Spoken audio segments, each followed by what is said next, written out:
Hello and welcome to another quick look. Move 6 of another furry visual novel. This one, Violet Memoir, a game about, as I'm bringing up the synopsis.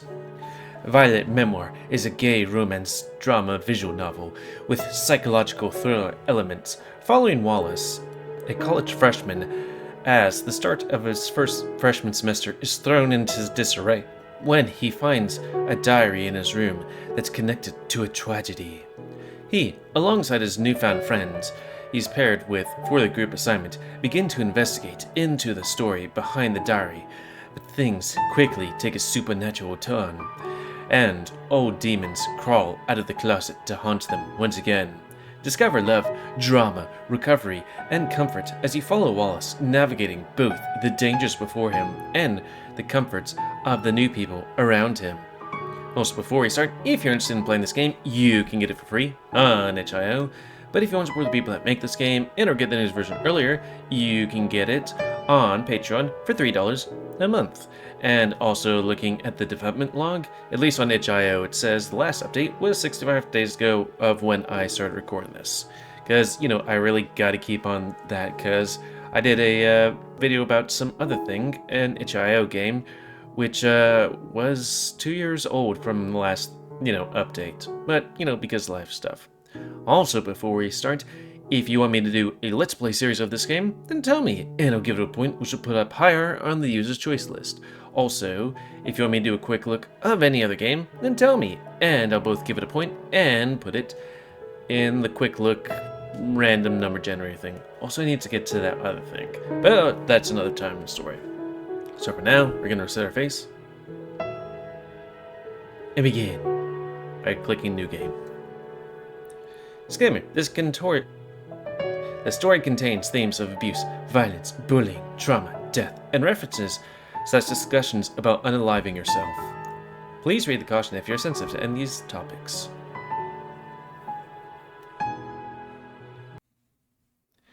Total darkness envelops me, leaving me stranded and in the lonely void.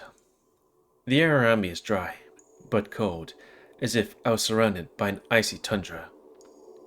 But I'm not completely alone. A single beam of light pierces through the darkness. It's blinding, but provides no warmth. My ears ring in an almost complete silence. The only noises are my own breathing, the soft pattering of my tears, and a sickly stretching sound. Stretching sound? There's no movement around me.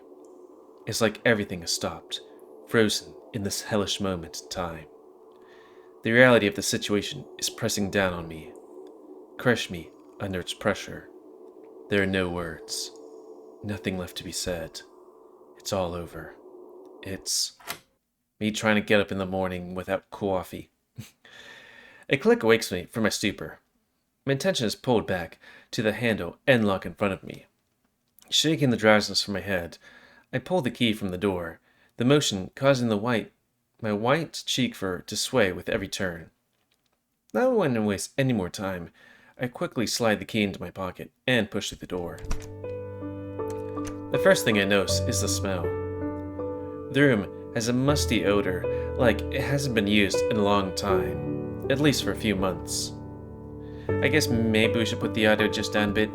I wanted to put it up a little bit, just because it seemed a bit quiet. Hyena?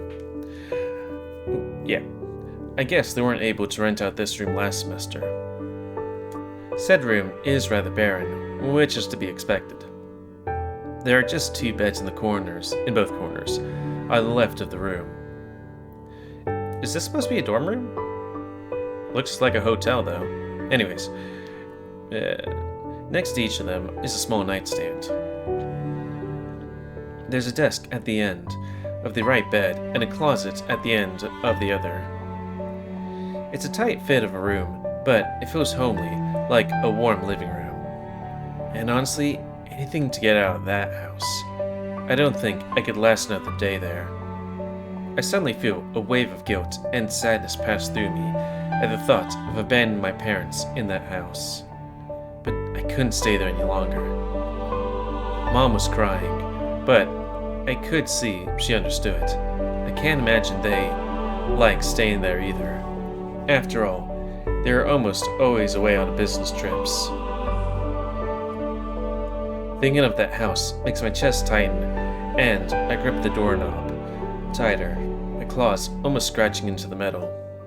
I grit my teeth and force myself to move. I can't become stagnant. Not again.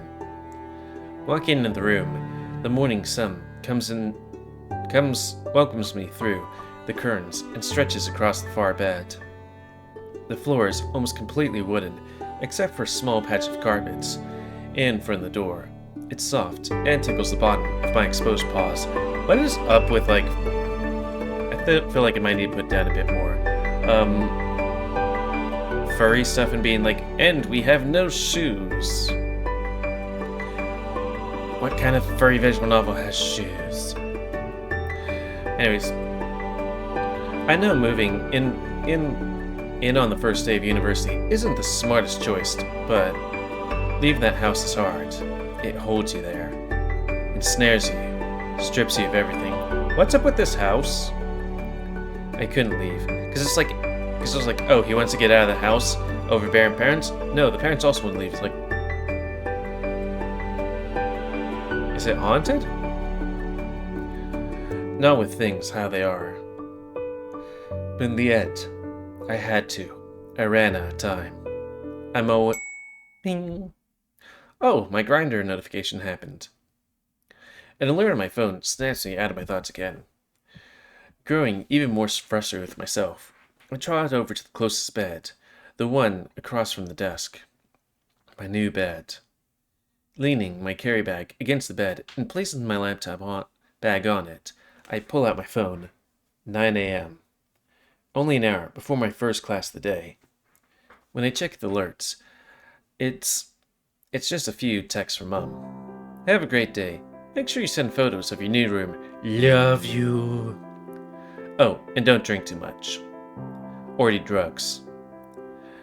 Well, at least not any bad ones. And also wear a condom. It's just the small thing for some reason, but I can't help but feel my eyes watering. I guess I really am growing up. But I can't just settle for getting older. I came here with a single goal in mind. A fresh start. A place where I can be a new me. Find some friends. Find a hobby. And, if I'm lucky, find a goal in life. Maybe a boyfriend would be nice too. I don't want to be the same person who walked out of that house yesterday. Aside that, it's probably best for me to unpack tonight after classes. I pick up my laptop bag and turn to leave. Sorry, reading yawns. However, just out of the corner of my eye, I catch the sight of a little note folded on the nightstand next to my bed. I guess I missed it somehow. Not knowing how long it would take for me to walk to campus, I lunged to grab the note and spry it open. Dear Mr. Wallace Stewart, Unipledge Apartments would like to inform you that the other occupant of your room will remain vacant.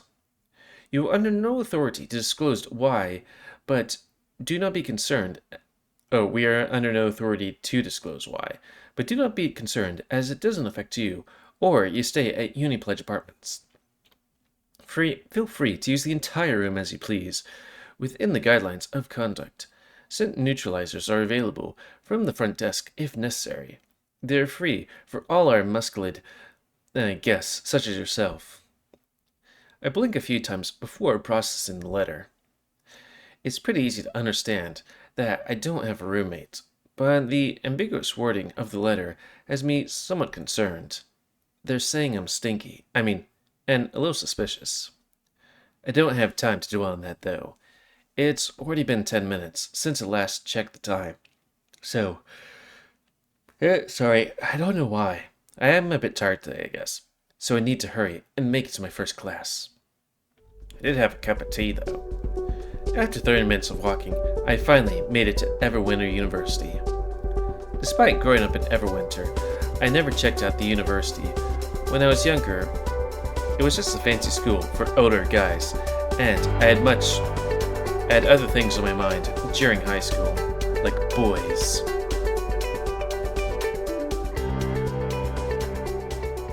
Yeah, I'm just trying to equalize it a bit. Ian? Just standing underneath the archway entrance to the school, I can tell it's massive, and it's the only central hub. I'm lucky that all my classes this semester are in the same area. I'd hate to run back and forth across town between classes. Unfortunately, I have 4 classes on Monday, and I have no idea where those are. I'm forced to waste time trying to find each of them, so I don't get to explore campus and see what's in store. Maybe another day. Most of my classes are boring and introductory, just the teachers introducing themselves and giving a synopsis of what we can expect of our course during the semester. The first 3 classes are indistinguishable from each other. To be honest, it's hard to pay much attention. As I leave my literature class, I can't help but think about my day so far.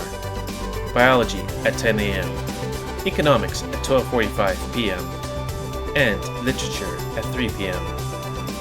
I know Mondays will become tiring, especially as my busiest day, but I will admit, even though the classes are boring, it's rather exciting to experience college for the first time. My final class for the day is Media and Communications, 4:30 p.m. to 5:45 p.m. That is kind of late for well, I guess I did have like late night classes, like what, 7? I think it was like a statistics class, or maybe it was 6, I don't know. It was dark outside in Colorado. An elective class I chose as a break from some of my other, more intensive classes. Something more fun, I hope. I stand outside the door to the lecture hall. Instead of walking in, I can't help but just stare at the door handles. My own reflection is warped heavily along the long, vertical cylinders, and he looks a bit nervous. A lot nervous, actually. Minutes pass as I stay frozen in front of the double doors, as if waiting for something that even I am not aware of. There's the occasional student walking past behind me. The light pattering of steps sounds like clock handles, adding to the already tense ambiance. For some reason, the store is ominous, like it's a turning point in my life. In a way, I guess it is. It's the end of my first day at university. It's a big step. I try to run a lot of justifications through my head as to why it isn't really a big deal. It's just another class, Wallace. You've been through 3 already.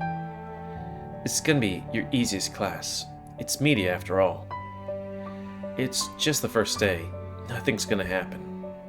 Despite all the logic, that reflective steel of the big handles on the set of looming double doors has me frightened. Or maybe my nerves are finally getting to me. I get a sudden jolt from someone putting their hand on my shoulder.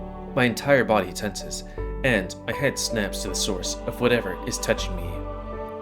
I'm not sure what I was expecting, but it's just another student. He's big. A rather tall otter. Much taller than me, though I guess it isn't particularly hard, but the sky looks like a monolith. He looks to be over 6.5 feet, if not bigger. He's wearing a large grin on his face, his teeth peeking through, giving him the confident but approachable look. His blue eyes shimmer just as brightly as his smile, but he doesn't have... Do otters have the teeth where it's kind of pokey in the front? Note yourself, look at otter teeth at the end of this thing. Still asleep, man? I know the feeling. I wish I could have just stayed in bed all day. With my girlfriend. High five. The words are sincere, and his voice is smooth. The medium tones give a relaxed vibe, and my fur and muscles calm from the jolt. His blue buttoned-up t-shirt has the top buttons undone, showing off some of his chest and a glimpse of his necklace. It looks like it has some kind of trinket at the end, but I can't quite make it out. Even though I wasn't intending it to, I can't help but notice how firm his chest looks behind the jewelry. His shirt stretches out tight, like it's barely able to contain him. Same for his boji woji. The physique reminds me of how I haven't done any kind of sports or even exercise since my second year of high school. Enjoying the view, or just going to sleep again? That makes me notice I've been staring a bit too long. I feel my neck for a rise back up, and I look away towards the door once again. My right ear flicks as the heat in it rises, turning the insides completely pink. All I hear in response is a light chuckle, and I see his paw reaching out, grabbing the handle. His grip is strong, and I'm able to feel the power behind it. Hey, come on now.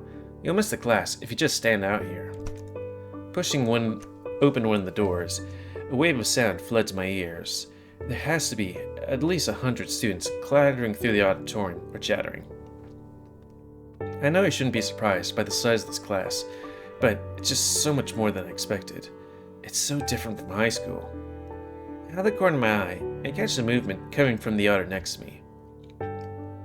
He gives me a pat on the back, and a wink before trotting into the lecture hall, surprises me with a sneaky bump with his large tail. That last part hits with an impact as I stumble a few feet into the classroom, both from the suddenness and his size.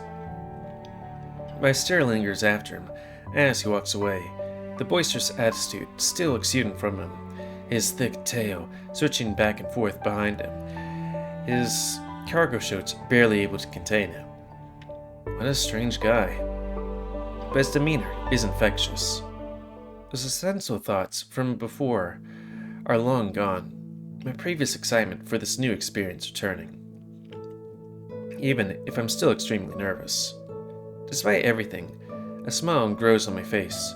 I feel like an idiot, but it's freeing in a way. The otter really was a pleasant surprise. Calling it to conversation is perhaps too generous, but it did make me feel better.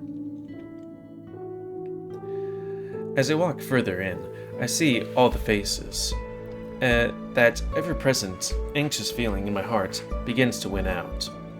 I glance around the room before seeing the other taking a seat in front of the chattering to the people next to him. I'm not sure if these are decorations on the side here or if they're supposed to be soundproofing. I wonder how well doing all that does. I wonder if he knows them, or if he just started talking to him like he did with me. Much to my surprise, he glances back and looks over at me, a grin still covering his face as he gives me a thumbs up. The pressure of all the people in the room is still crushing my heart tightly. But I think I can do this. I came all this way to start over, right? Now is the time to start. I notice students walking in front and writing something before taking their seats. Not really knowing what I'm supposed to do for this class, I just follow the example of everyone else. When I reach the front of the line, I see it's some kind of sign-in sheet. None of my other classes have required attendance. In fact, it's one of the reasons my parents wanted me to come to this university. Attendance? I thought I wasn't so pressured to go to every class, so I wouldn't stress out as often. Unlike most of my other classes, there's no seating order at all. I'll just sit wherever I can find a spot. Slowly walking up the rows of the lecture hall, I spot an empty seat at the end of one of the top rows.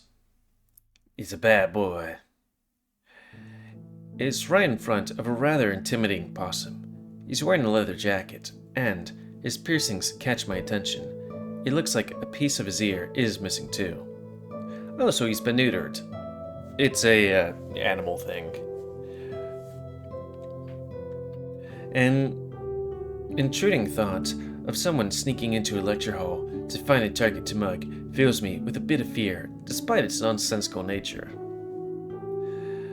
I try not to make eye contact as I creep up to the empty seat.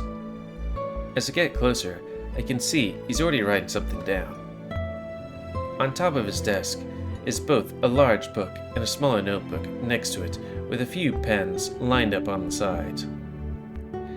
He's dating and titling the top of the first page. I mean, that's a smart thing to do, like dating on the top of the page. Like, I learned that in my second college where it's like, oh, I can see what, like, when we learned a thing. It looks like he's more prepared than everyone else. I look at a few of the surrounding students and see no one else as anything close to what this set up. I suddenly feel like a gigantic idiot for judging him, wanting to smack myself in the head. We're all here to learn, after all. But his attire and intimidating demeanor makes me feel like I shouldn't make eye contact with him. Pushing him out of my mind, I focus on sitting down and getting ready for class. Approaching the empty desk, a fox in the neighboring seat catches my attention. He's looking a lot more polished and cleaned up than most of the other students here. He's wearing a gray vest and a blue undershirt. The collar is neatly folded and leads down to a pink tie. Despite how proper he's looking, he somehow also looks disheveled at the same time. Not shame time. I like shame time, ooh. Anyways, his combed hair fur is just a little too messy. There's more than a few wrinkles in the shirt, and some of his buttons are uneven, as if he roughly forced them into their slots. I'm pretty sure his tie is a clip-on too. Hey, clip-on ties are fine. I don't think I might have worn one at some point, but just like that, it seemed, He's looking at me with an annoyed expression. I can see why the seat is free now. He feels like he's tearing daggers through those glasses. It feels like he's gonna stab me with just his leer alone. Hey, it's me. His ice-cold eyes are unwavering. I feel my nerves cracking at his gaze, as his gaze slices into me. Against my wishes, my hands begin to fidget in front of my waist. If I didn't scream nervous, I certainly do now. Is the seat free? After saying it, I stare at him expectantly, but he doesn't respond for what feels like an eternity. Eventually, he shuffles over, which is unnecessary, as we have separate seats, before looking at me with a rather bored expression. Fine. His dismissive tone might hurt more than a stare, but despite everything, I can't help but feel a wave of relief. It doesn't seem like he's all that bothered with me specifically. His attitude might come off as hostile, but I don't think he's malicious. Now that I'm seated, the fox acts like I no longer exist. I'm not sure if this is better or worse. The class is mostly the same born recycled introductory lesson that I've been getting all day, at least until the final 10 minutes, where the professor, an uncomfortably thin ocelot, who has revolvers, gets our attention for one final announcement. Now, I'm sure you all know, but for those who don't, for this class, 50% of your grade will be determined by a group presentation. I remember taking a class kind of like that. It was 70%, I think it was 70% of the grade was on homework, which was a bit worrying because the class was complicated, and also we only had 5 homework assignments.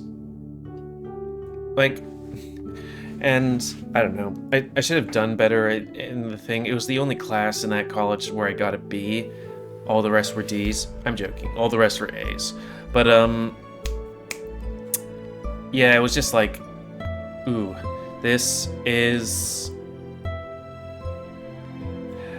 a lot. Because at first, like, yay, and then it's like, oh, bugger. I have to do astrophysics. As the ocelot speaks, his excited gestures contrast his spindly frame. It would have been endearing if he had been talking about anything else. Also reset face or check time. Okay. An anxious feeling rises in my stomach at the thought of just doing a group project, let alone a presentation to an entire class of what looks like 200 students. Yeah, I would feel like that would suck. Unless you're paired with somebody that's like actually competent and does their work. Taking a glance over at the fox sitting next to me, he's looking even more agitated than did before. He's cupping his head like he has a migraine, his ears poking through the gaps between his fingers. I'm tempted to try talking to him before ultimately deciding it's not the greatest idea. My attention is dragged back to the teacher as he continues on. Your groups have been randomly selected. Here are your groupings. The middle-aged spotted feline starts listing off multiple groups. Even though none of the names will mean anything to me, I make sure I'm listening, and it's probably the guys we sing. A little part of me does hope I'm with the otter, though. He was really nice. The first new friendly face I've had in, well, a long time. I came here for a fresh start, and making some friends is a good way to go about it. It's exciting in a daunting kind of way. Eventually, I do hear it, among many others. Group F, Lucas Brainley, Oscar Castle, or Castile, Lily Rose, Aisling Scott, and Wallace Stewart. The crossfox next to me lets out a muffled groan through his hand in disgust, clearly not happy. His tail's bristled underneath the chair, making it appear pointy and unwelcoming. He's likely in a group with me.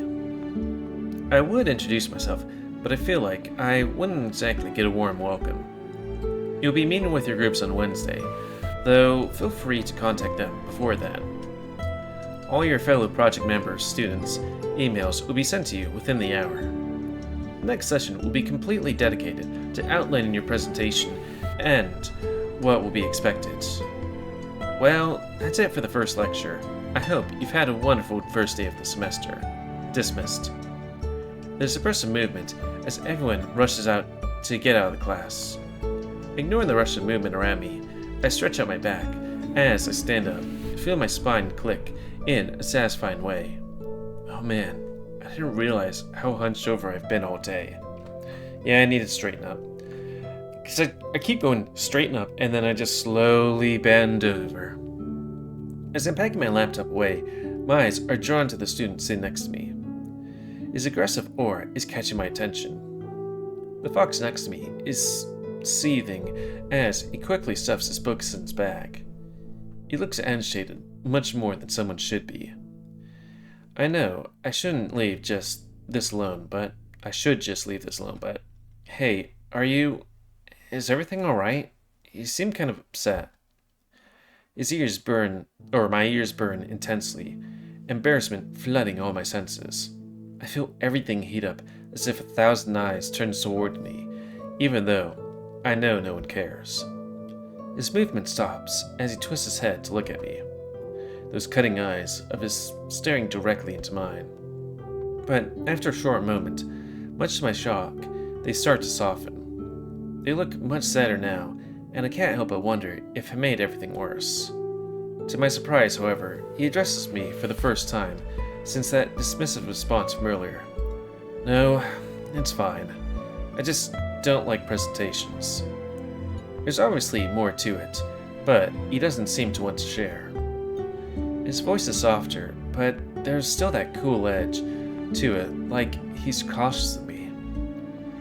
He's got an accent that I didn't notice earlier.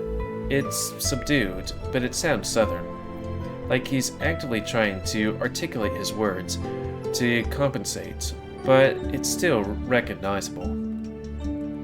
The most standout part is his tone. The somberness in it holds a lot of weight. It's then that I notice the charcoal black fur behind his glasses is matted down, as if he's been crying recently. A very familiar feeling tightens my throat. I want to reach out and comfort him, but there are too many walls between us. It would be hollow too, but I don't know what he's feeling. As much as I'd wish to say something to make him feel better, it's best that I don't bother him any further. My eyes are lingering on the fox as I walk away. His attention returns to his bag, but his movements look slower now. I probably should be paying attention to what I'm doing rather than focusing on the fox. Instead, I end up snagging the strap of my laptop bag into the corner of the desk. A jolt forces my head forwards as my shoulder is yanked back. It probably looked ridiculous, but it's all of a sudden and I lose my balance.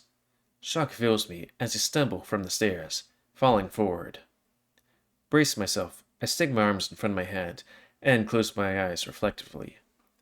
There's no time to think, only quick thoughts of panic before I slam against the ground. Or at least I should have. I'm suddenly stopped in place and I hear a rather pained grunt in front of me. Seconds roll by before I finally open my eyes. Where there should have been steps in front of me, I see a smooth, dark fabric instead. For some dumb reason, my brain immediately goes to the idea that the floor is made out of leather. I'm being pushed back, and only now do I notice my arms are being held. Now, understanding what's obviously happened, I look up to see a marsupial's face. His eyes are wide, and a concerned expression is swept across his face. Jesus fuck, are you okay? For a second, I think he has a slightly raspy voice, like he smokes a bit. Then I realize, I think I pushed the air out of him as he caught me. Oh, yeah. I just wasn't looking where I was going. Sorry, my bad. Yeah, I saw. I barely had time to catch you before you ate shit. It's only as I shift to stand up straight that I realize that he's still holding my arm softly. The brushing of skin against my fur isn't one I'm used to feeling, and I can't help but feel a shiver run up my back. The pink skin on his hands is hard and rough, like they've been worn down. It's a stark contrast to his gentle touch. He doesn't drop them at this point, looking relieved that I'm okay. There doesn't look to be an ounce of embarrassment on his face. Lacing this solve, I look around the room for anyone staring at us, but there's only glances from curious onlookers. I guess they're lost in their own worlds. Or just good at hiding it. Adjusting the strap on my shoulder that nearly fell off, I realized that my laptop would have still kept swinging. With a swelling feeling of panic, I looked down to check, all the embarrassment from earlier vanishing as were replaced it. But my laptop bag looks completely fine, hovering just a short distance away from the stairs. There's a small fleshy tube between the bag and the corner of the step. It takes me a few moments to realize that between them is my savior's tail. I love doing that. Anyways, guilt swells my chest again as I frantically tuck the bag away, shoving it behind me. Oh my god, I'm so sorry. Are you okay? Despite my panicked voice and weird expression, the first response I get is a deep chuckle. Whoa, calm down there, kid. He lifts his hands in front of his chest, trying to calm me down, as if I was some kind of child throwing a tantrum. This thing is taking much worse than a little crushing from back. Don't stress too much. You'll lose your hair, and you don't want to lose that, because it looks cute on you. To emphasize his point, he flicks his tail around in front of him. It looks slightly red where it got wedged, but otherwise, it looks fine. Hurts like a bitch, but it's harmless otherwise. How heavy is this guy's laptop? I mean, it's a thick tail, just saying. That guilt in my chest stirs a bit more at that, but he has a toothy smile on his face, which makes it hard to say stat. He seemed really intimidating when I first saw him, looking more like a thug than a student. But he's actually quite charming and nice. He still gives off a gruff, intimidating image, but he doesn't seem very aggressive at all. I shouldn't have judged him too quickly. Yeah, don't do that. Despite still being full of worry, I try to return his smile as best I can.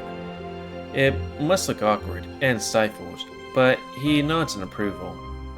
There we go. That's what I like to see. Now look, suits you much better, kid. Even though he called me that earlier, it's only sinking in now. It's not exactly insulting or even infuriating, but I can't help but feel embarrassed by it. I'm not really a kid. I'm a college student after all. I gestured to the room around me, ignoring how abnormal I have to look to everyone around me. At that, he only seems to cock an eyebrow before giving me a short and snort and turning around. He pulls his bag off his desk and carries what looks like a satchel. Giving me one more look over his shoulder, he walks away with one final remark. Yeah, well, you're a nice guy, kid. Make sure you take care of yourself. And, just like that, the conversation's over. I can only watch as he walks up the stairs. I contemplate telling him goodbye, but I feel like it isn't needed. What I do notice while watching him leave does worry me and bring back some of that guilt from earlier. He seems to hobble while he walks, clearly limping and favoring his left leg.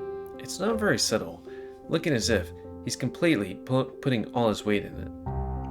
For a moment, I wonder if I caused that to him, before pushing that thought away. A little shove against him wouldn't have caused that. He didn't even fall over. If that was any indication... Sorry, reading yawns, it do be like that. He wasn't lying when he said that his tail had been through some rough treatment. It's only as he disappears around the corner do I realize I never asked for his name or even said thank you. Should I try to catch up to him?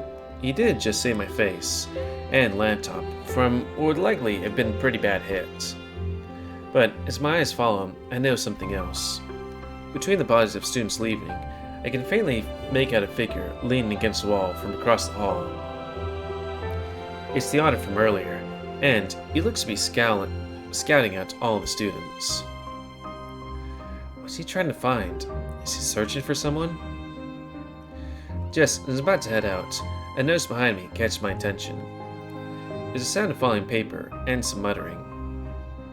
I look back, only to see the fox from earlier, looking just as bad as before. Actually, he's looking even worse now. His eyes are puffy and red, and it seems like he's about to start crying. Should I stay back and help him? But he didn't seem to really want me around. I might make things worse. I look at the door. The possum will be gone soon. I gotta make a decision now. Yeah, I was like, okay, is this one of these things where it's like, this is who we're dating or something? Let's help Fox, I guess, or at least try to. Crouching down next to the fox, I grabbed some of the papers that had been scattered across the aisle. What are you doing? Looking up, I can see the fox on all fours, staring up at me with wide eyes. He doesn't look upset. Not really. Just surprised. Helping? Yeah, I can see that. I'm not blind. I'm asking why. Because you look like you needed help. His eyes have a harsh judgmental look to them. I don't even know if that's just his normal face, or not, because it makes me feel insanely stupid. My ears press down against my head, burning as their insides flush with redness. All I can do is stare at the ground, unable to stand that piercing stare. Why did I think helping was a good idea? The fox emits a deep sigh. He sounds exhausted. I'm sorry. I shouldn't have snapped at you. You're being nice. It caused my eyes to snap up, just catching his cold, harsh glare softening. Thank God. He's really scary when he's annoyed, which I think is always. No, you're fine. I shouldn't have intruded. I'll just get going. Standing up straight, I place the papers already picked up on the desk. I take a moment to brush my knees with my pants before laying out more of a nervous habit than anything else. As I turn to go, however, the fox quickly speaks up. Wait. I suddenly hear a loud thud and a quick jerk of my head around towards the fox. He's sitting on the ground and rubbing his head, his glasses askew and about to fall. Oh God, are you okay? This place is dangerous. Everyone's falling over. I'm fine. It's okay. I just hit my head getting up. It's nothing. Despite his words, he doesn't look as tough as he's trying to come off as. His eyes are looking glassy, and he's feverishly rubbing the top of his head. He scrambles to his feet, acting as if nothing's happened. It's best to play along. He's been through enough already. Can you please wait? His high-pitched voice sounds pleading, and his accent shows through more than before. It's a reminder of why I want to help him in the first place. Expecting an answer, I'm given a lot of silence instead. His nervous gaze is darting between my eyes and the floor, like he's trying to solve the world's hardest puzzle. Sorry. He lifts his arm up and grabs his large black ears, shaking his head softly, his grip on them light, crushing them in a way that looks painful. Oh, tight, not light. I can read, I swear. His eyes are beginning to look even redder. I can see them watering. I'm bound to tell him to stop when he interrupts me. Could you stay? I could really use the help. The breath of relief he gives right after that releases so much tension. I can feel myself relaxing. That's when he gives me a smile, even though it doesn't look like that on his face. It's strange to see one on his face, but I think it looks better on him than the scowl. It isn't exactly a happy one, though. It twitches at the corners of his mouth, and his eyes are filled with so much sadness. It actually makes my chest tight. But it's a smile nonetheless. More importantly, it looks completely genuine. Something tells me this guy's dealing with a lot of stuff, and looks like he could use some support. I've got to steel my resolve and try to get to be the more grounded rock. Of course, it's why I came to help. Why you came to help? I mean, that's what I came over to do. My ears burn again. I can feel my entire face go red. I hope he can't see it through my fur. I don't think being the reliable one is for me.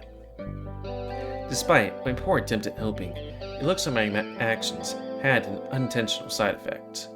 The fox lets out a laugh, a full, real laugh.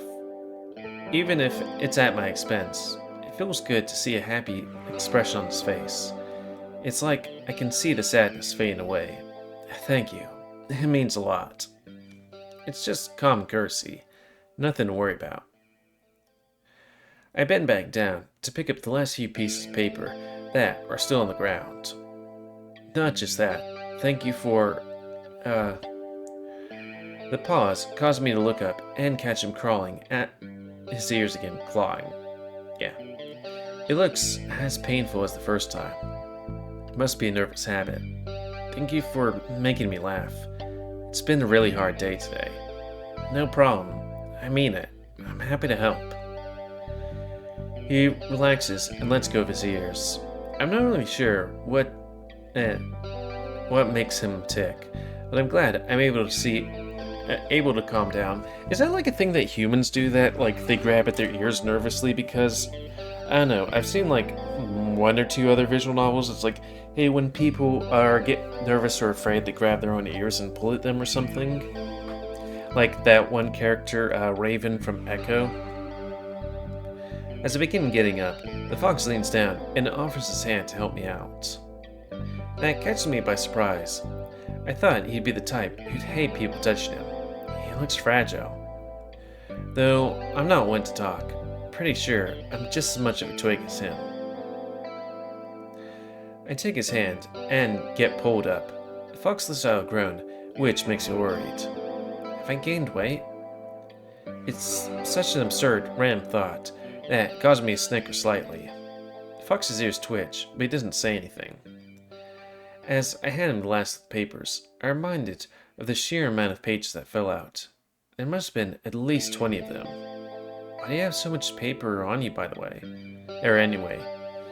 All of them look like they're filled with writing, too. Oh, they're for my other classes.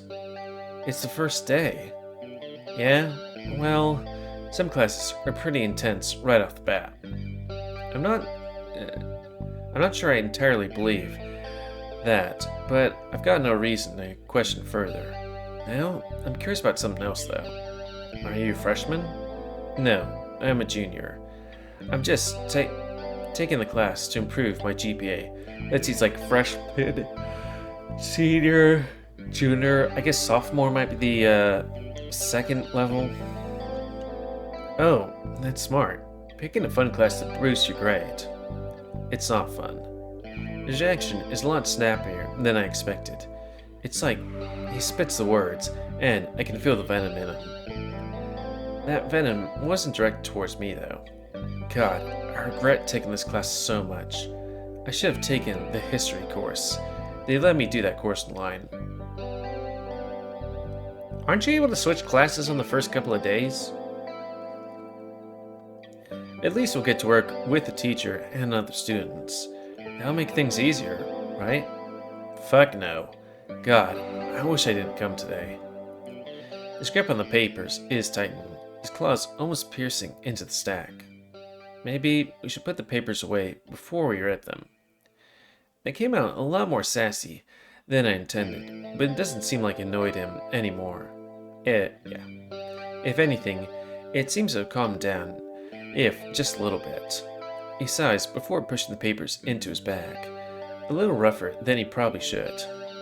Those are definitely going to be a folded mess later. Hopefully he won't mind. Let's just go, please. I hate it here. Oh, yeah, sure. Are you all packed up? Yeah. I just didn't close my bag properly, and the papers fell out as I got up. As he clips the bag's flap into place, I get a good look at it. It looks very old, like the flap over the briefcase. Like a flap over a briefcase, but with a shoulder sash. The edges are pretty roughed up, and the outer layer of material, which I think is leather, is chipping away. Where would they get the leather from in this universe? Maybe.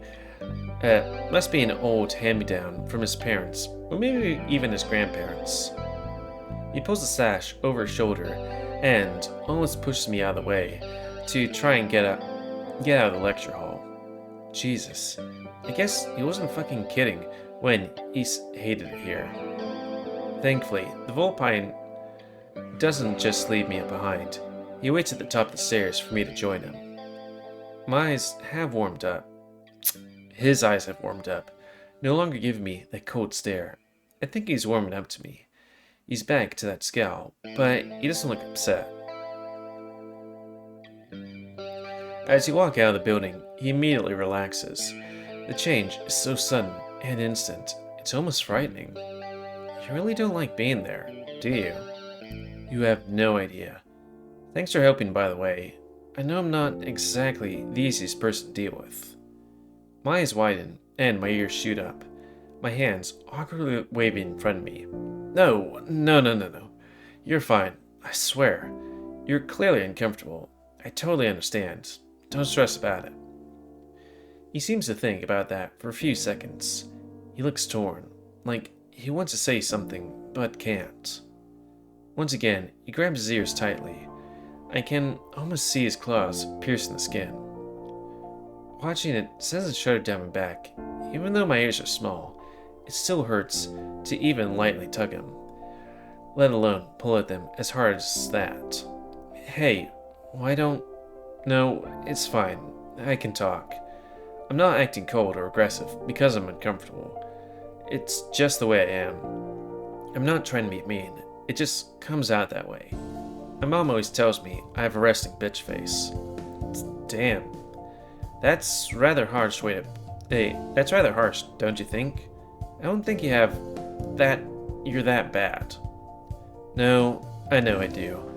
It doesn't help that I'm always so rude to people. It just comes out. He pushes his face into his hands, like he did in class earlier. His glasses slide up on top of his head. Looks like he has a lot of nervous habits. I think you're fine. Maybe a little abrasive, but once you get talking, you aren't so bad. That's because I'm very aware of it right now. Once things go back to normal, I'm just gonna be as assholey as always. Well, I know you don't mean bad by it. Even when I was trying to sit next to you, I could tell you weren't trying to be malicious. You didn't give off that vibe. He finally pulls his hands away, and adjusts his glasses back in place. I can see his face again. The curves of his mouth are curling into a small smile. Thanks. By the way, where were you walking to? Oh, I didn't realize we had been still walking. I'd actually walked back the way I came. This is the way into my apartment. I'm sorry. I shouldn't have dragged you all this way. He gives me a light chuckle. It's a little strained, but it feels like that's from leftover stress. It's fine. I live this way too. Are you in Uni Pledge by any chance? That's the only university apartment complex this way for quite a bit. Oh yeah. Does that mean you live there too? Yeah.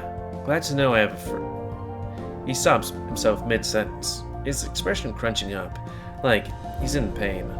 It looks like he's about to start ripping his ears again, so I cut in. It's seriously nice to have a friend in the same apartment building. I haven't had many friends, or really any, so it's really cool to make one on the first day. Was that too sappy? Oh god, I may have just made this much more awkward. But he looks more comfortable, relaxing back to that posture he had just a minute ago. I think I made the right choice. It might be too quick to call him a friend, but I will admit, some part of me really hopes it can be. During that thought, something dawns on me. If it wasn't for the fact that this fox didn't realize her, I'd probably be red as tomato. Hey, His ears flick in my direction. They seem to twitch as he waits for my response. Despite his hostility earlier, he's acting rather docile now. It's honestly pretty cute. His auburn eyes catch my attention the most though. Nothing changed about them, but they're burning bright like a fire. It's a stark contrast from earlier, but utterly breathtaking. My train of thought fades away as I stare into his eyes, watch them shimmer in the streetlight and the reflection of his glasses. I barely catch myself before my thought is completely gone. Right, I never really got your name. He freezes in place, stopping his walking altogether. His eyes widen, and I can see the inside of his ears turning pink. Oh, there's a, sprite change. There we go. Oh, fuck. I'm sorry. I was so caught up in my shit earlier, I completely forgot to introduce myself. I'm such a fucking idiot. Wow, his proficiency spiced up at that. He must swear more when he's embarrassed. Oh no, it's fine. I forgot too. In fact, I was the one who approached you, so I should have done it. I'm feigning a bit more than should, or fretting. I just really don't want him to start ripping at his ears again. I know he'll do it if I let him. It's my bad. Don't worry about it. I'll introduce myself now. I'm Lucas Brenly. He straightens his posture and adjusts his tie, looking way too formal for someone coming back from a college class. He must really like to make good first impression. But looking back to the way he acted when I first met him, I doubt that. Wallace Stewart. Please don't shorten it. Just Wallace is fine. You don't want to call you Wally or Wal? That's fine by me. I'm not a huge fan of nicknames. He sticks out his hand for a second before pulling it down, his expression conflicted. It's a bit late for a handshake. Suddenly, he perks up and pulls out his phone, his ears wiggling, and his bushy tail flicking about with excitement. Wow, he really wears his emotions on his sleeve. I completely forgot about his tail until now. It's been pretty contained, likely due to his mood. I don't really know my number. Could I get yours? This is basically the modern handshake. Forcing myself not to giggle at the phrase, I'm barely able to keep my posture. It feels like something a 50-year-old trying to be hip with the grandkids would say. Do we skidibbity toilet? After we finally arrive at the apartment complex, Lucas is looking much calmer than before, and weirdly much more active, his tail switching back and forth, and he's generally more animated. It's not obvious though. His arms are by his side, and he's still got that scowl on his face. But it's the little things that give him away. His ears and eyes and tail are constantly flicking about. They really show off his mood. It's actually really cute, and without realizing it, I'm zoning out, watching the little twitches his ears make. You know, staring is rather rude. There's a snide tone he had before. It isn't cold, but it's still there. You must have noticed too, because he looks away with a sneer on his face, his sharp canines peering through his raised lip. Sorry, that came out wrong. Hey, don't worry about it. It's my bad. I was getting distracted by a cute boy. His staring made me feel a little bit self-conscious. I'm not sure I'm used to the attention. Sorry. I didn't mean to make you uncomfortable. Don't apologize. It's not really a problem. Honestly, you're rather refreshing. People tend to be scared off by me. It feels good to have a friend. We arrive at the elevator, but Lucas makes no movement to call it. So I do instead. I don't take the elevator. I'm on the first floor, so I'll just take the stairs. It's less cramped there. He begins to play with his ears. I tense a bit before I realize he's just fidgeting with them. I really hope they can handle all the torment they go through. Oh, well, I'll see you on Wednesday? Yeah, I'll catch you then. Thanks for all your help today. He gives a curt nod before walking into the stairs. He's about to open the stairway door before he turns his head to me, his ears right again. I'm glad you stayed behind. Really. Things are pretty bad, and I was having a hard time handling it. You really helped, so thanks. Without giving me a chance to respond, he pushes through the door and into the stairwell. I'm left sitting by the door as it slams shut. I'm an oddball of stress. But he seems like a good guy, just abrasive. I hope we can be friends. He has rather pretty eyes when he's happy. I think with us getting to the apartment and almost hitting that 1 hour mark, we'll call it. And we haven't even found the book yet. The one that's supposed to be the entire thing of this thing. And hey, here's the big guy. Gallery. Yeah, gallery is seen at the bottom of screens in some kind of file. I mean, I guess we could take a look at it. Nope. Oh well. Is at the bottom of the screens are... It's weird that they don't have a gallery here. You know? That it's like, hey, if you want to look at it, you just go to screens RP file.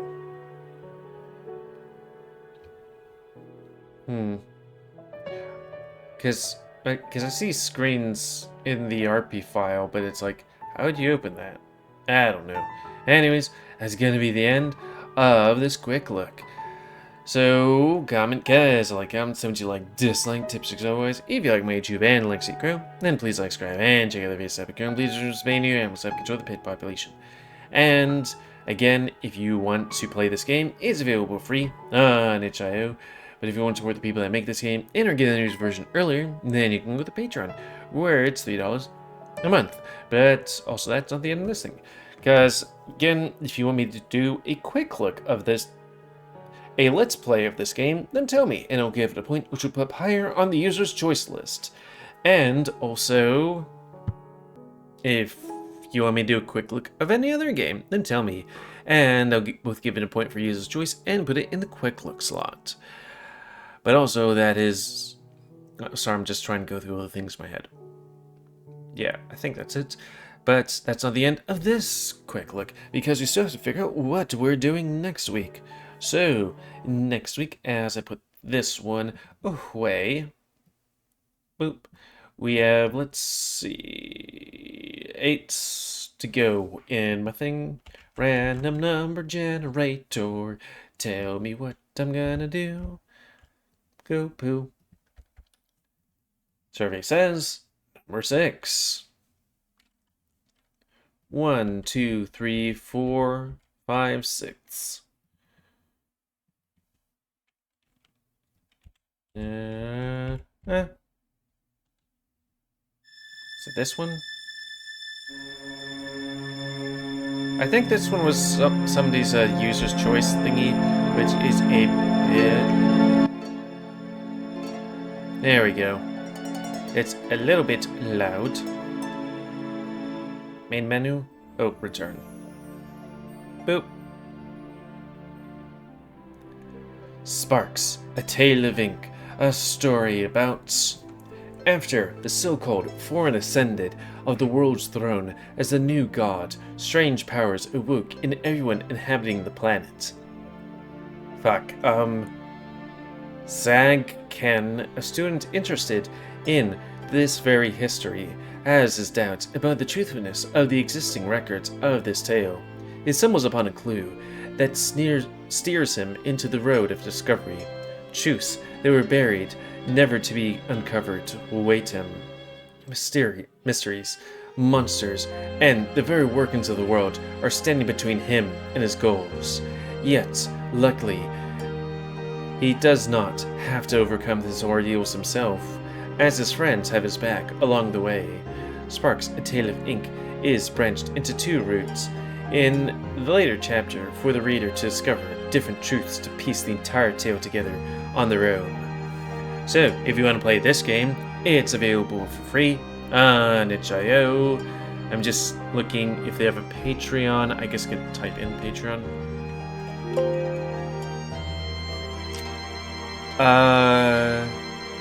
They do have a Discord.